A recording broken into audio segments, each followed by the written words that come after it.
everyone, I'm Lorna Brooks. My business is Lorna Brooks Management Development, and I work with managers to help them stay strong and calm whatever the challenge they face in the workplace, particularly like working with underperforming managers or newly promoted managers to give them more confidence to make positive decisions in the workplace. And today I'm going to be talking my latest blog. Very recently I went to a great conference, and that was The Modern Manager, How to Keep Ahead at a Time of Rapid Change. And as you can see, it was run by the Institute of Leadership and Management. I've been a member of the ILM for some time because I like to keep abreast of the changes in management. And it is, as they say, a time of very rapid change. But what was most useful for me about the day was a reassurance that I am on top of things and I do really understand what is happening out there in the world of management. But as we know, whenever you go to a conference, however much you know, you always have some takeaways.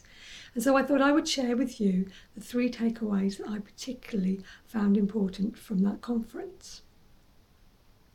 The first one was from the opening speaker, and his name was Charles Hampton Turner. Now, Charles was talking about the state of our nation, and he came up with a concept which I've heard before, but he called it gain sharing, which I've not heard before, but that made a lot of sense, gain sharing. And what he said was, at the moment we're creating money. We're not creating wealth as a nation, we're creating money. What we're actually doing is having that divide getting bigger and bigger and bigger between the haves and the have-nots. Because we're employing people, employing staff on minimum wage as little as possible, and they have as little of a commitment to the job as they can have. He said, if you think about how you can actually gain commitment from your staff so they appreciate the jobs that they're doing, they're more likely to give you a better quality of work. And that's what he called gain sharing. He was talking about things like better wages, better working conditions. And was talking about a number of organisations who are already using gain sharing and how much they saw the benefit. And that's my takeaway, is to find out more about those organisations and the pros and the cons that they think about gain sharing. Number 2 was from John Williams. He works for the ILM. And he was talking about that digital era. And we all know that the digital world has really taken over the way we manage.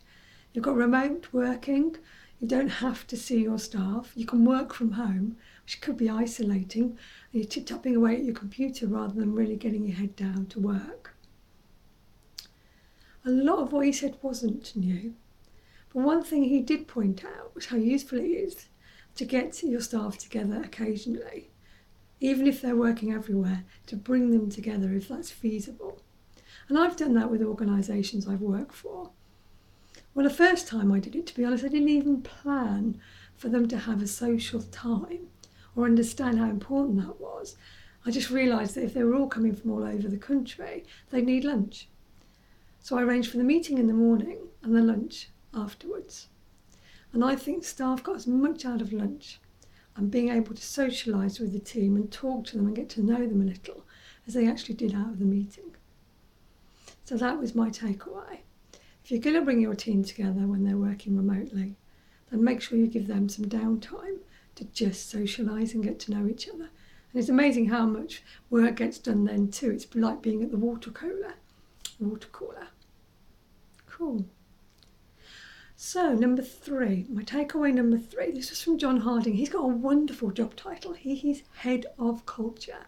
John is Head of Culture at Barclays Bank. And that's a wonderful title. I love that job. Now, John was really talking about engagement of your staff. And what he's saying is it's okay us talking about leadership, but what we have to appreciate is what our followers want. And unless we can work out what our followers want, it's unlikely that we'll actually get them to follow us and we'll be the leaders that we want. He talked about a number of different things, such as wanting to be part of a community at work, to actually be appreciated for the work that we do. And I think that was really important, to find out what your staff want and to actually then provide that leadership that they require. So those are my main 3 takeaways from the ILM conference. One of the things I liked most about it really wasn't the opportunity to listen to other people.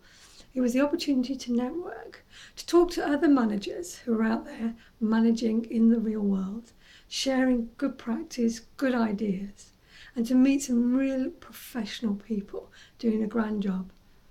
And that was why I really went. And that's why I will go back again. Because whatever you think of the day, there's something about being a room of your peers and feeling great about able to share your knowledge and your experience, knowing that that's respected. So I'm Lorna Brooks. My business is Lorna Brooks Management Development. Please follow me on Twitter, follow me on Facebook, find me on LinkedIn and say hello, or check out my website. It's lornabrooks.co.uk. I'd love to hear from you. Speak to you soon. Cheers then. Bye.